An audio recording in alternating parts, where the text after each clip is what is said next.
From Peoria, VideoMax Limited presents Midstate Magazine with your hosts, Christina Colosimo and Jennifer French. Your news anchors, Jewel Jones and Shira Steer. Sports with Cody Brutlag. Your news interviewer, Rachel Seacrest. And the Midstate News Team. Get Real with Darian Clay. About Town with Courtney Shattuck. Let's Eat with Sherry Ellis. And In the Spotlight with our own Sandra Hollywood Hall. Street Team is with Daniel Shore, and State of the Arts features Matt Seneca. Our hosts, Christina Colosimo and Jen French, now welcome you to Midstate Magazine. Take it away, kids. And good evening. Once again, welcome to another week of Midstate Magazine. I'm Christina Colosimo. And I'm Jen French, and this week our theme is fall, so... Yeah, well, fall is finally here. I'm ready for it. Are you? I don't know if I'm ready because I was looking at my closet and it still looks like summer. It's all like t-shirts and capris, and whenever I go to school, I'm just freezing. I know. You know what? I was actually thinking about that the other day because I agree with you. I was looking through my things and I was like, where in the heck are all of my sweaters? But you know what that means? Shopping. Yeah, I know. I'm excited too.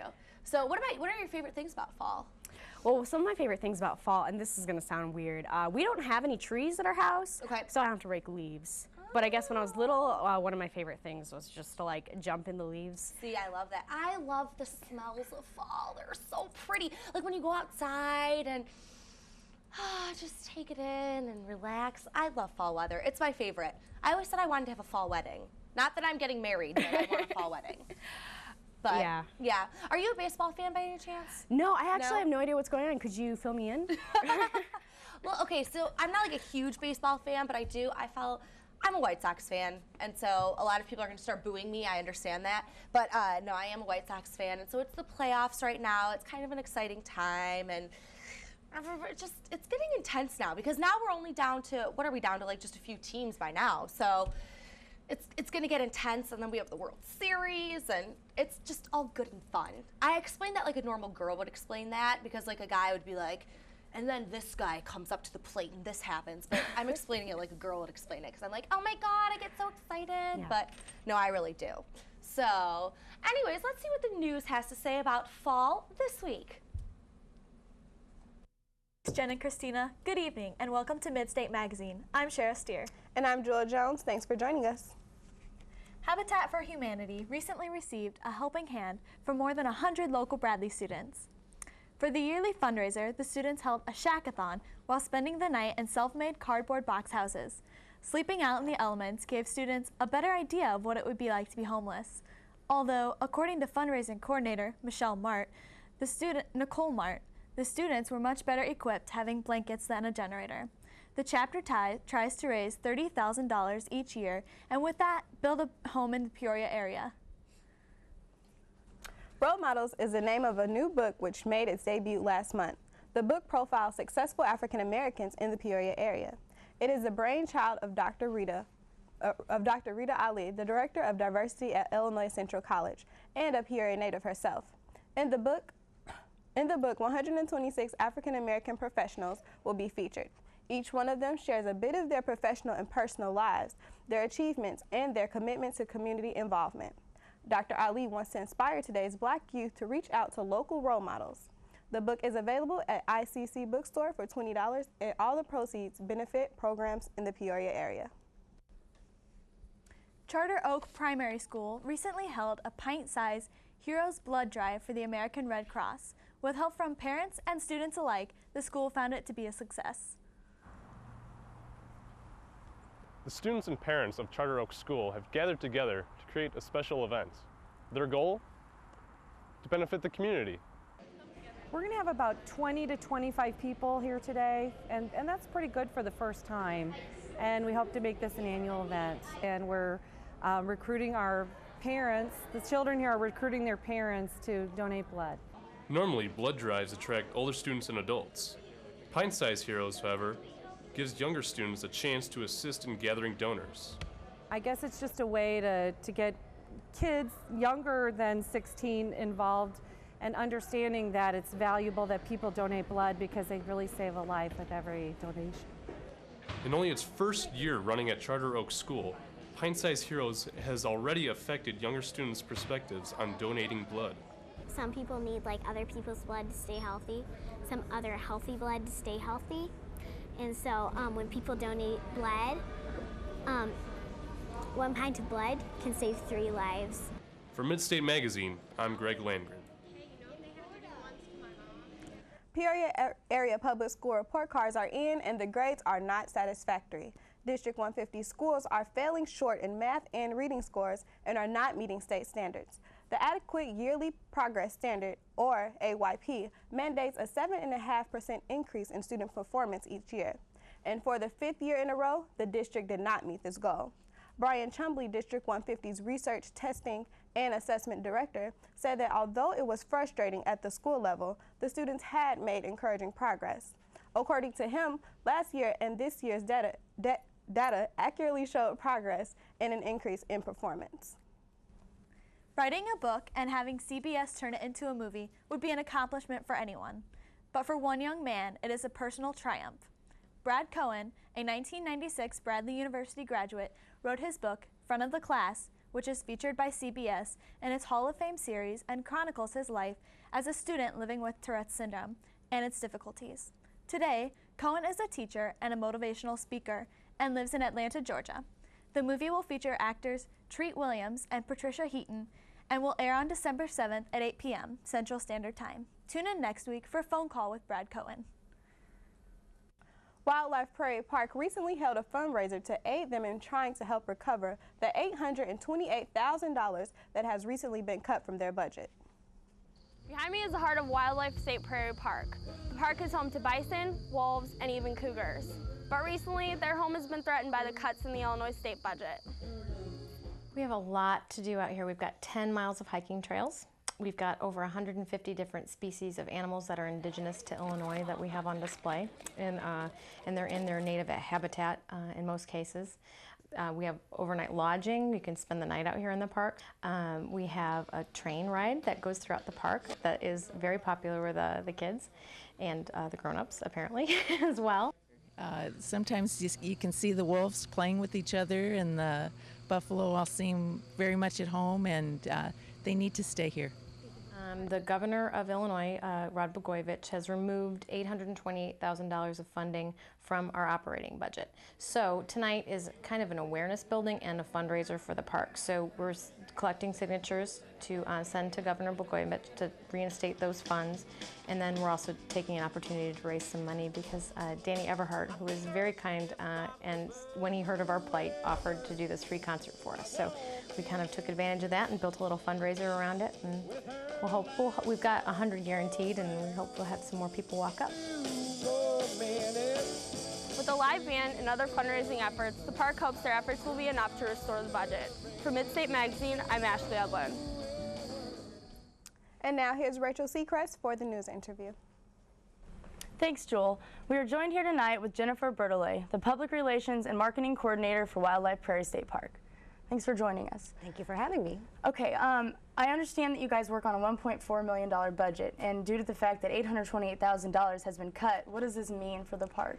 Well, basically it means that right now we are kind of going into a creative mode, trying to cut back where we can without actually cutting back a lot of the services that we provide to our visitors.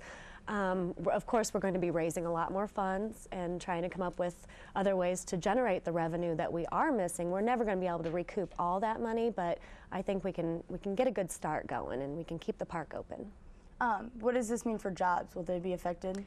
Now that is probably going to happen. I mean, we don't know what right now, but there probably will be some cutbacks. We'll probably just start utilizing a lot more of our volunteers. We do have a good base of volunteers already, but we can always use more. So anybody that's willing to come out and get their hands dirty in the gardens or anything like that would be greatly helpful. Okay, that was actually one of my questions. What can the community do? Well, right now, one of the biggest things that they can do is just come and visit the park. Every time somebody comes through the gate, you know, that's revenue. That's money coming into the park that we can then put towards the animal enclosures, the operations, the food, you know, all of that. In the long-term aspect, you know, book your wedding receptions, book your company picnics, rent the lodging, buy memberships, things like that. Anything right now that we can do to get some income coming into the park is what's going to help keep us going, and with all of the same services that we've been providing for all these years. So what problems do you foresee considering the cut in the budget and also the possibility of not gaining the money back very quickly?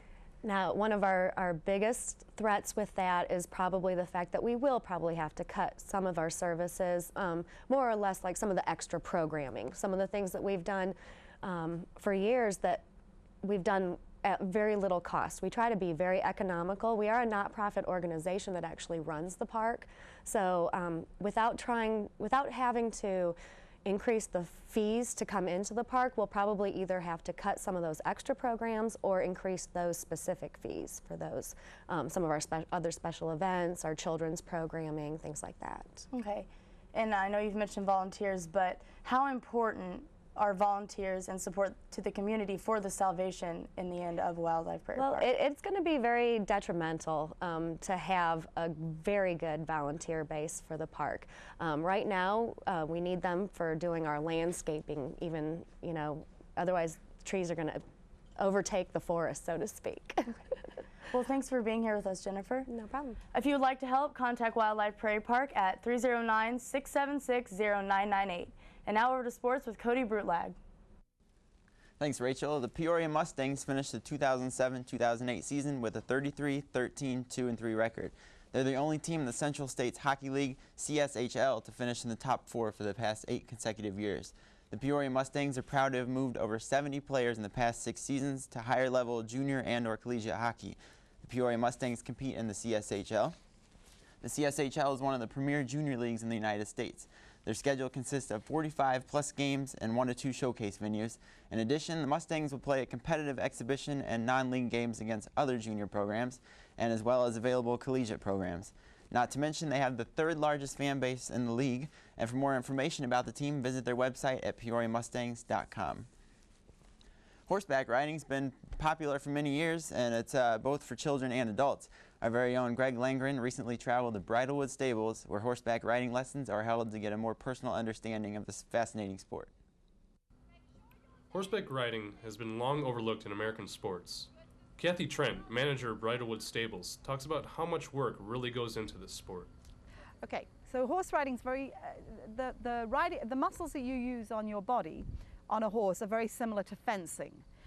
You have to have very toned muscles, but they can't have a lot of tension, because tension then causes that horse to be anxious. There's a lot of balance required and muscle strength. Physical shape is not the only aspect of horseback riding. There are many safety tips to consider as well. Horseback riding is a dangerous sport, and many accidents could be avoided through careful environment. And so if you were to take a lesson, I'd say look at the stables, look at the handlers, and have absolute confidence in who you're taking a lesson from, that they are safety conscious. One of the unique things about horseback riding is that riders can build strong relationships with the horses they ride. I think horse riding is a wonderful sport for anybody to get into, because I think in our world today there is so much instant gratification. And with horses, you cannot have instant gratification. It's a very slow, long journey. For Midstate Magazine, I'm Greg Landgren. Thanks, Greg. The St. Louis Blues hockey team recently held their training camp right here in Peoria. The Carver Arena was a proud host of this event that took place last Thursday and Friday, and the fans in Peoria were able to see their very own Riverman players skate and interact with the St. Louis Blues. The team also held an autograph session that Friday. Okay, hockey fans, this question is for you. The first National Hockey League was founded in 1919, true or false? Well, it's false. The first National Hockey League was actually created in the year 1917. And that's all for sports. Thanks for joining us this evening. I'm Joel Jones. And I'm Shara Steer. Join us again next week. I'm Cody Brulog. Have a great evening. Thanks, News. Well, a lot of this, looking at our fall theme, a lot of these things kind of make me think of farms and things to do like at orchards, and some of that horseback riding made me think of Tanner's Orchard. Yes. Yeah, so do you know what's going on there? You know what? Actually, I've been there before, and I did a little pumpkin picking and did the whole carving experience. However, this is my thing. I don't mind getting dirty, you know, when you're sticking your hands, carving that pumpkin and pulling out the goodness. But however, here's my thing. When people start acting like children and throwing the inside of the pumpkin at you, have you ever had that when you've been carving a pumpkin? No, actually. So maybe you're just different. Gosh. I have an aunt, though, that makes apple pie and pumpkin pie in the fall. Best thing ever. Just so delicious. I love pumpkin pie. Yes. It's one of my biggest comforts. And now it's Get Real. Hey, what's up, everybody? This is Darian, and this is Get Real. Frank Sinatra called him the only true genius in the business, and Rolling Stone ranked him the 10th greatest artist of all time. His last achievement was to have his life played out by one of the best actors of today in the movie, Ray. I hear like you see, like that hummingbird outside the window, for instance. I can't hear, huh? You hear that? A heart just skipped a beat. Jamie Foxx portrayed Ray Charles with an Academy Award-winning performance. If you want me to do something special, I'm gonna need my own band. Okay, but you're gonna have to make it work, Ray. Yeah, I'm gonna make it do what it do, baby. Yeah. The movie explains the challenges Charles faced when dealing with public taste of music. Nobody's ever combined R&B and gospel before. You're turning God's music into sex. All y'all going straight to hell! If all of y'all want me to keep playing, let me hear you say amen. The innovator of soul, Ray Charles. Ray chronicles Charles' struggles with blindness, drugs, and music producers. We're giving you a state-of-the-art deal here. Since I'm producing my own records, I was wondering if I could own my masters, too. Ray, we've never done that before. That's a better deal than Sinatra gets. Yeah.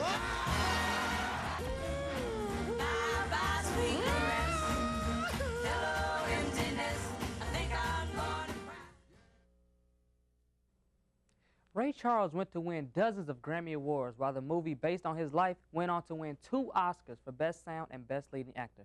For Midstate Magazine, I'm Darian Clay. Thanks, Darian. Well, I heard that Ray may have won some awards. It was such a good movie, so it's definitely a must-see. Oh, yeah? Jamie Foxx won the Academy Award for that. Yeah. He did, for Best Actor. But I was talking about earlier, I was saying that I love apple pie, pumpkin pie, apple bread muffins, anything like that. But I have no idea where would I go? Like, if I'm not going to go to an orchard, where would I go to get that? I know that the Peoria Riverfront has kind of a fall fest on the riverfront, and they've got like produce, cornucopia, they've got music, like arts a and little crafts. market? Yeah, like a little market. And do you know by any chance on the top of your head when that is? I think it is every Saturday in October, so it's like from 10 to 2 in the day. All right. Yeah. Oh, that sounds good. So can like you bake? fall market? No, can I bake? Yes. No. Because I could go, like right now, if they're like magically appeared in apple pie, I would definitely go for it. I wonder what they're going to do with Let's Eat. Maybe they'll make me an apple pie.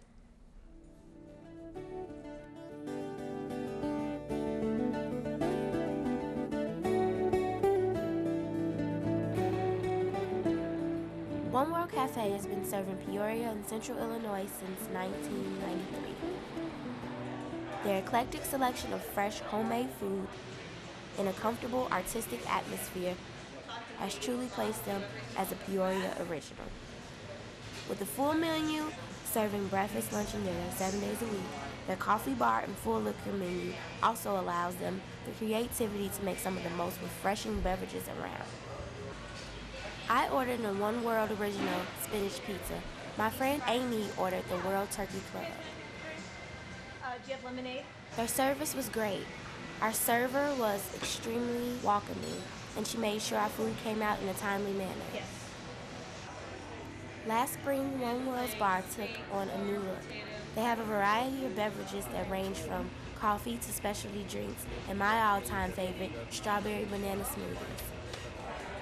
One World Cafe is not your traditional college area restaurant. From its unique variety of entrees to its vivid murals painted upon their walls, it's something here for everyone. It's located right across the street from Bradley University's campus, And if you're feeling like you want to go out and get something different, come and visit us at One World. For Midstate Magazine, this is Sherry Ann Ellis.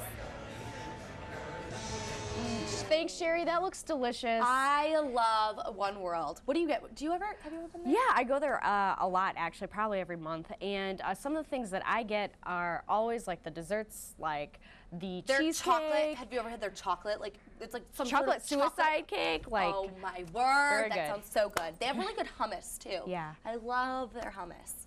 But yeah, this makes me think of how like every fall we have things that are like pumpkin flavored or cinnamon or apple flavored. anytime you go to a new restaurant, Yeah, every chain or like local place. It's very true. It's very a nice true. little comfort. I know. of fall. I love pumpkin lattes.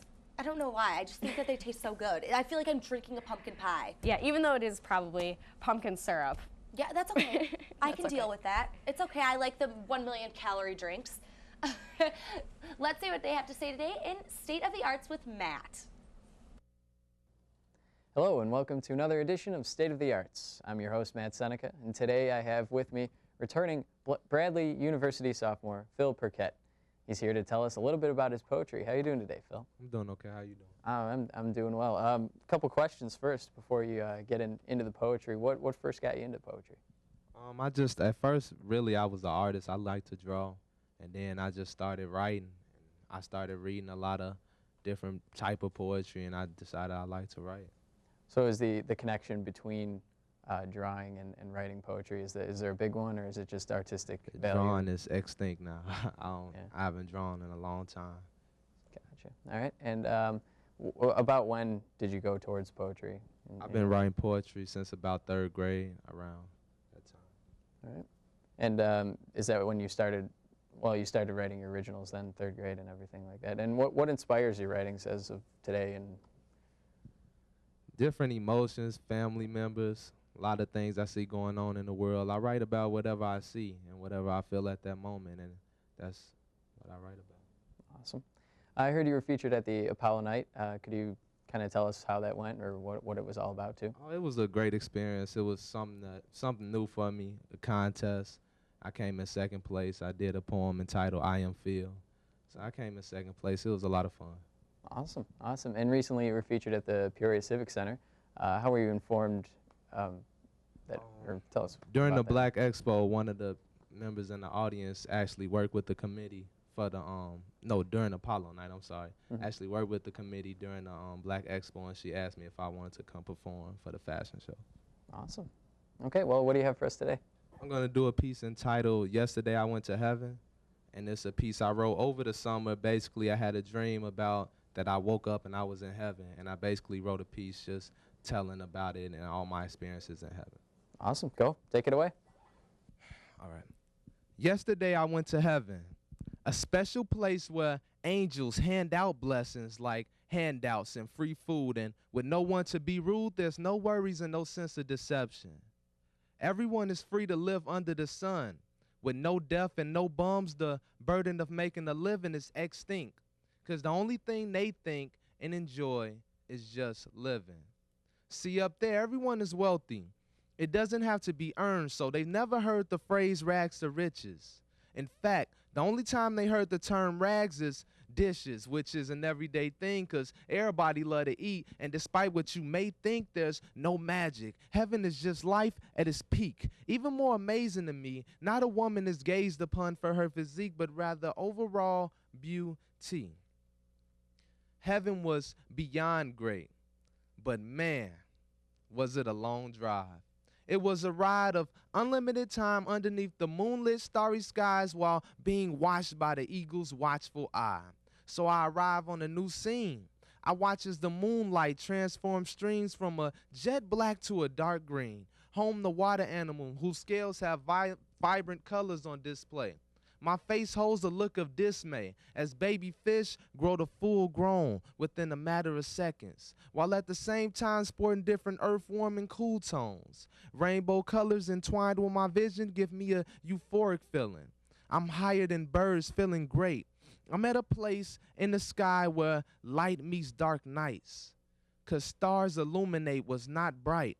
I put my thumb up while lifting my arm up and hitched the ride with sunlight towards my destination. I asked God why not one soul could accompany me. He replied, without hesitation, no set of eyes is ready to see where you are destined to be. So I arrived to a special place with clear skies and just a hint of orange. I opened eyes to a big gate and happy people with open arms and to heaven. Complete just how you may think, with large golden gates, not pink. Careful where you walk, you may sink, while hearing the great trumpets blare loud. Landscape straight clouds as fluffy as pillowcases. Bewildered I am seldom, but I remember while passing over the doormat that said welcome, staring at heaven. 'Cause I'm not quite sure how he made it. The architecture and structure so complex, far from basic. The greatest, ultimate handyman did no rush job, he had to pace it. And they took one look in my face and they said I look nervous like. And I'm quite sure it's 'cause I'm still scared of heights, but I guess I'll just have to face it. See, in heaven there's no mood changes, and you can't help but like it. The atmosphere's mellow with no race riots because everyone's the same color. Yellow. Yes, I said yellow. Identical to that TV show Matt Groening created. I watched in amazement as these people live their life based on their love for Christ and not races. There's no gangs and no fighting. Our skins gold like pirate, and as my feet leave the ground, we float around in mid-air like flying with no chosen pilot. During my stay, I had some tremendous dinners. Plus, I even got to see some old family members. And you know, even though they didn't know me, they still were all smiles and acted like they knew me because it's all love. I seen my grandfather and embraced him with all hugs. He said, I haven't seen you around, but there's something special about you. I smiled and said, it's good to see you, and I'm just happy to be in heaven. He said, well, how many days are you allowed to stay? I said 7, and this was day 7. I checked my watch and the clock read 45 minutes past 11. I hugged him and told him I loved him because I just knew I had to be gone by noon. I walked over that same doormat and watched the words rearrange to say, see you soon. And today as I walked in, I passed these old men. He looked at me and said, God is ashamed. Look at you with your braids and no fade, your little bling and earrings. It's vital that you live your life by the Bible. I said, sir, you're paying attention to my braids while failing to listen to the message. Because despite what I look like, yesterday I went to heaven. Thank you. That was awesome.